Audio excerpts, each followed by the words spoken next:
And there are some questions to be answered about the Nationals for next year, and who better to give you the answers, possibly, as the Vice President and General Manager. As we go up to New York and Citi Field on a beautiful day for baseball, there sits Debbi Taylor with Mike Rizzo. Debbie?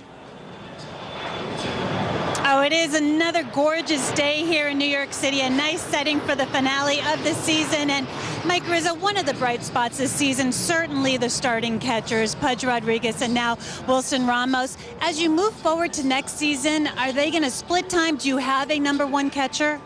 Well, we believe we have two number one catchers, and we believe that Jesus Flores, when he's a healthy catcher, is another option as a number one catcher. So you combine that with the backup abilities of a Will Nieves. We feel that we have four legitimately qualified major league catchers in the farm system, and that's not counting such prospects as Leon and Norris and those guys on the farm. As far as who will be with the ball club next season, is that something you'll determine more in spring training? Will you have three catchers or two? Well, that'll be determined during spring training. We'll see which direction we want to go.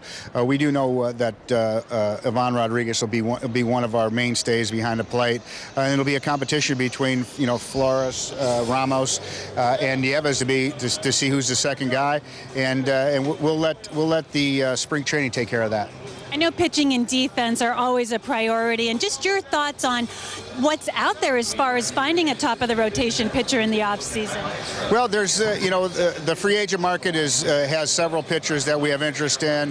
The trade market has several pitchers that we have interest in. So we're going to, exhaust all of our options and see where we're going to be at, and we're going to try and make something work where we can improve ourselves at the top of the rotation. When you look at Livan Hernandez, who's starting today, could you even expect that he would have the type of year that he did, Mike? Well, we kind of did expect it. We stepped out in spring training just before spring training and locked him in based on what we saw at the end of last season. We were working on Livan, throughout the winter to get the right deal for us and for him. And I thought he'd be a very settling part of the rotation. He's had great success before. He's a passionate pitcher that really is good with sharing his knowledge with the rest of the rotation, and a guy you can rely on to get 200+ innings because he does it every year of his career. A lot of decisions to be made now as you move forward. Adam Dunn, the coaches.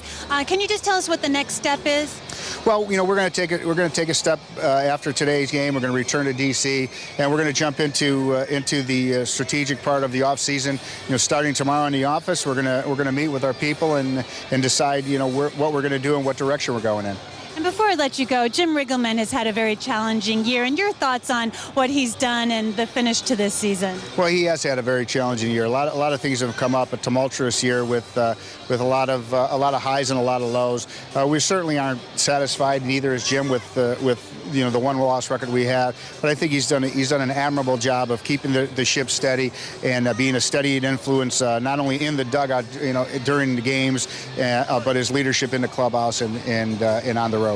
Okay, and Mike Rizzo, thank you so much. You've been so cooperative with us and always available, and we appreciate your time. We know you're a very busy man. It's my pleasure. Thanks. Okay, thanks, Mike. Let's go back to you, Johnny, Phil.